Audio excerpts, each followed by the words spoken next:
The development that happened recently is that this pretty unique facility that has built its reputation and its specialty around caring for brain injured patients, many of them younger than your typical nursing home clientele, is now closing. It's called Delta Rehab. It has about 100 people who live there who are now all going to have to find new placements, probably in adult family homes or group home environments. And these people are going to be especially challenging to place because of their traumatic brain injuries. And the state already has limited capacity and limited options for people with brain injuries. So you have kind of the confluence of two issues I've been reporting on for several years now, which is nursing home closures on the one hand and lack of adequate care opportunities and treatment for people with brain injuries in the state of Washington, so much so that we were sending some people out of state for indefinite periods of time.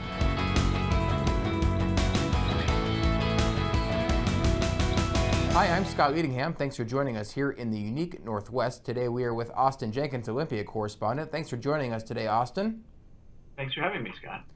Austin is in the middle of the 60-day legislative session. It's over halfway done now, and he is here to talk a little bit about what's going on so far in the session in the state of Washington and what is going to come up in the next few weeks. So first, Austin, a few bills that have died, or at least they appear to have died, not to see the light of day.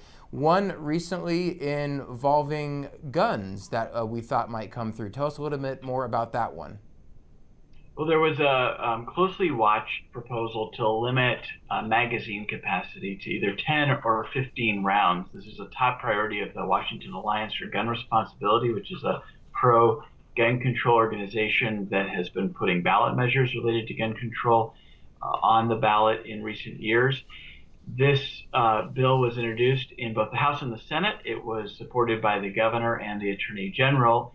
But in the House, Republicans, who are in the minority, placed 120 proposed amendments on that bill. And that, in essence, had the effect of killing it, because Democrats knew if they brought it to the floor, it would take up an inordinate amount of time to go through those amendments before they could even get to vote on final passage on the bill. And so that bill did not come up in either the House or the Senate. It appears to be dead for the year, and I think it's likely ripe for a ballot measure if advocates of this policy decide to go that route.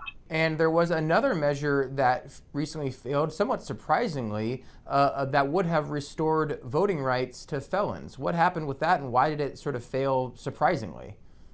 Yeah, it was surprising because usually, almost invariably, bills do not come to the floor of either the House or the Senate unless the majority party knows that they have the votes to pass. This was a case where right before a 5 p.m. deadline on Wednesday for policy or non-budget related bills to move out of their House of origin, this felony voting rights bill came up. It's one that had been on the floor calendar. We thought it could come up for a number of days, and finally it did. And the idea here being that people getting out of prison would be allowed to re-register to vote immediately upon release from prison, as opposed to the current status quo, which is that they have to finish their term of community supervision before they can register to vote again and have their rights to vote restored. This is a bill that has broad support, but when it hit the floor, Republicans offered a series of amendments to exclude certain groups or cohorts of people coming out of prison, beginning with sex offenders. And some Democrats joined with Republicans to approve a couple of those amendments.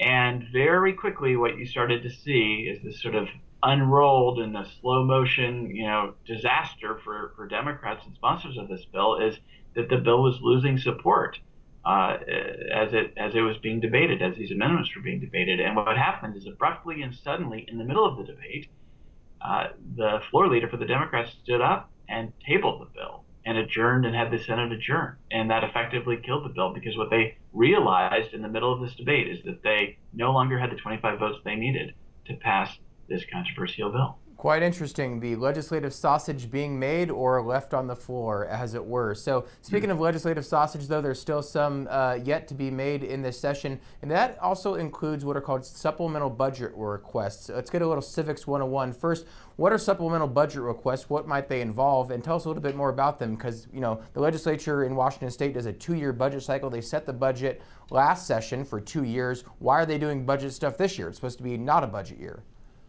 Yeah, the way that I think of it is that it's an update to the state's 2-year budget is what the supplemental budget is. So you're right that in the odd years, they write the 2-year budget. Last year, for the first time, the state budget was over $50 billion.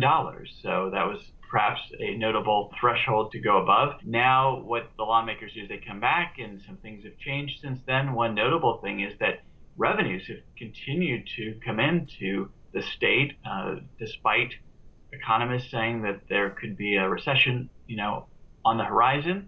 For now, the state economy is continuing to pump money into the state coffers. So you have a situation where there is more money to work with. There are also some additional needs that have come up and priorities. And so what you'll see is the budgets will probably do a combination of address what are called maintenance level costs that were something they're already funding. The costs exceeded what they expected, and then it's likely the majority Democrats will want to fund some new things, especially I would expect in the arena of housing and homelessness, which has become a top priority in this legislative session, and frankly a top priority for both Democrats and Republicans, although they don't always see eye to eye on what the best solutions are. And certainly the governor has been urging additional funding. He wanted them to tap into the rainy day fund to fund some more shelter beds in particular. I don't think there's a lot of appetite to do that, but with this additional money in the budget, they may be able to do some of what the governor wants without tapping into the rainy day fund. You bring up Governor Jay Inslee, thank you, because I wanted to ask about him. He's running, of course, for a third term as governor, pretty rare third term run for a governor in Washington State.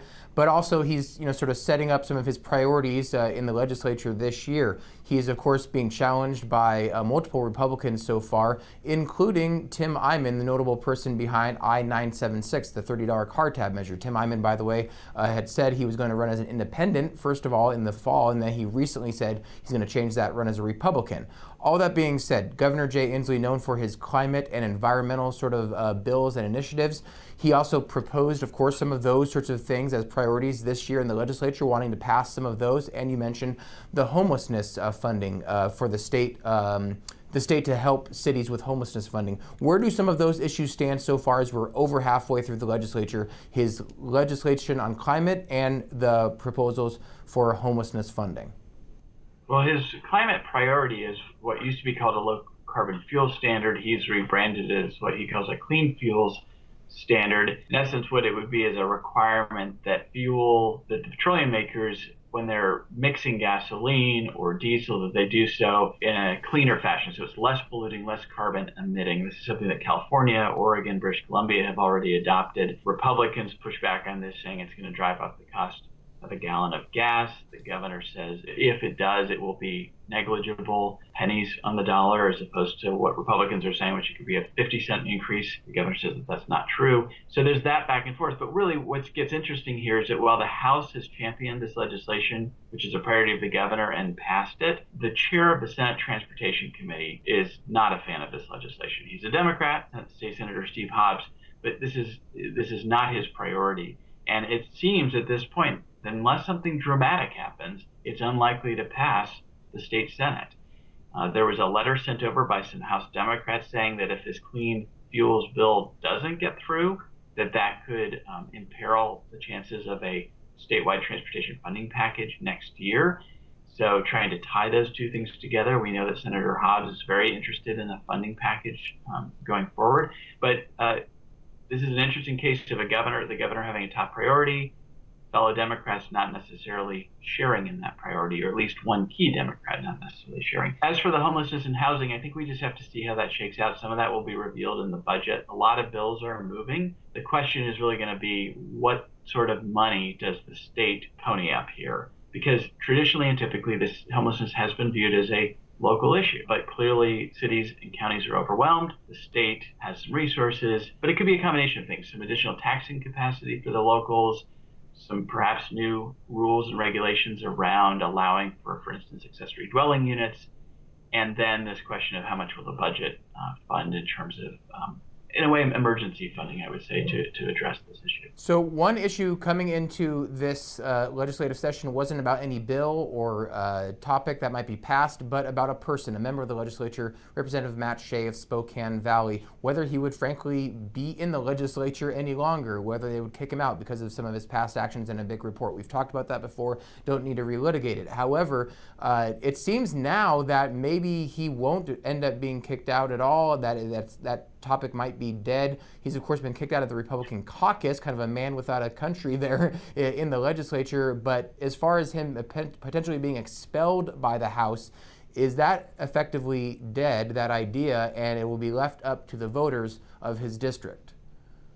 I think that idea of trying to expel is dead. It would take a 2/3 vote. Republicans aren't interested in doing that. There seems to be no appetite or momentum for that. And even if they tried, they'd have to set up some sort of due process, hearings, I would imagine, and time is running out. A colleague of mine here, Jerry Kornfield, who writes for the Everett Herald, theorized recently that there might be an effort right at the end of session to do some sort of vote of censure on the part of Democrats. I think that possibility remains on the table, but that could also really gum up the process at the end when they're trying to pass a bunch of bills and get their budgets passed. So I don't know how this will end, but I think that your scenario that he gets through this session without any formal action taken against him and then appears on the ballot before voters for them to decide is certainly a very plausible scenario at this stage of the game. You recently reported on the passage of a bill, which isn't that surprising. That's what happens a lot in the legislature. But one of the bills highlighted sort of that legislative sausage making, as we said,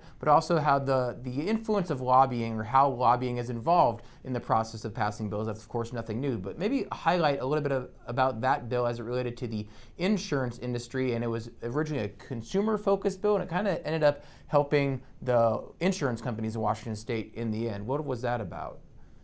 So the three largest nonprofit insurers in the state have now amassed surpluses of about $4.5 billion. And this has happened while premiums have been going up in some years by double digits, out-of-pocket expenses for individuals and also for small businesses that buy in the small group market have been going up. So everybody's paying more. And at the same time, while these are not for-profit companies, they are sitting on a lot of money. And that's caught the attention of lawmakers.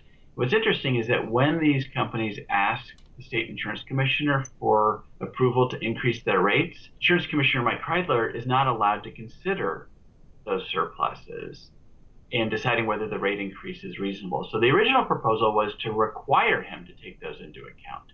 And the insurance companies didn't like this. They also didn't like the fact that it only applied to the nonprofits, not to the for-profits. And so the change that happened was the industry, working with the insurance commissioner's office, wrote amendments or an amendment to the original bill.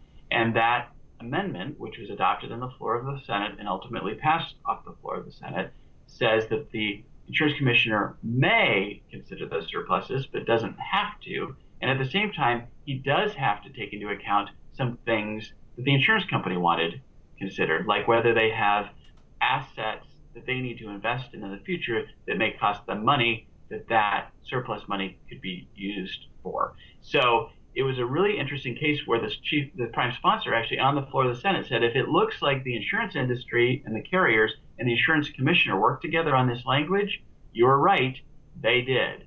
And I think that moment revealed how a lot of the sausage making, as you describe it, works here, where you've got interest groups working very closely with, in this case, a regulator or lawmakers to craft something that, in the words of the insurance industry, they could live with. What is super interesting, though, is that while they agreed to this language, when I asked the industry what's going to happen when this bill moves over to the House, they said, well, we won't oppose it, but we're also not going to support it. We'll sign in neutral.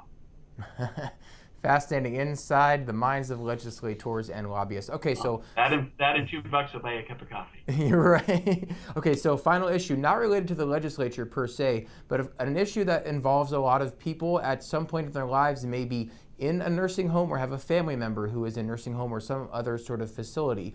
And you've reported on recently and in the last year or so about nursing home closures in the state of Washington and why, frankly, that's concerning.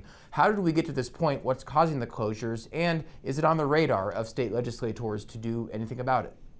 Yeah, it is very much on the radar of state legislators, the Department of Social and Health Services. It has been an unprecedented series of closures, 20-some facilities over the last 2.5 to 3 years. And what the nursing home industry is saying is that the Medicaid reimbursement rate simply isn't keeping up with their cost of doing business. And so the proposals in the legislature are to increase that reimbursement rate and also to update the cost numbers that they're working on are often outdated by a year or two. And so put in some sort of inflationary mechanism so that the cost numbers are more reflective of today's current costs for these nursing homes. The development that happened recently is that this pretty unique facility up in the town of Snohomish, north of Seattle, that has built its reputation and its specialty around caring for brain injured patients, many of them younger than your typical nursing home clientele, is now closing. It's called Delta Rehab. It has about 100 people who live there who are now all going to have to find new placements, probably in adult family homes or group home environments. And these people are going to be especially challenging to place because of their traumatic brain injuries. And the state already has limited capacity and limited options for people with brain injuries. So you have kind of the confluence of two issues I've been reporting on for several years now, which is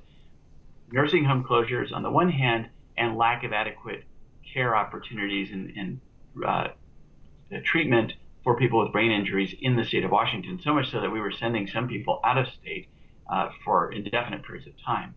So this particular closure, interesting family story behind this facility too. They started out as a regular nursing home, but then a family member was injured in the 70s in a car accident, got a brain injury, a young guy in his 20s, and he became their first TBI patient. And then after that, that just became what they do, serving all Medicaid clients and just not able to keep it going. But I think that this is just yet another example of the strains that the nursing home industry is facing. And certainly the industry is hoping that this example, this most recent example, puts a punctuation point on the crisis and encourages legislators to do something vis-a-vis raising the rates, which I think they'll probably do. I think we'll see that in the budget. You can see more of Austin's reporting on these and other topics at nwpb.org. Thank you for joining us here in the unique Northwest.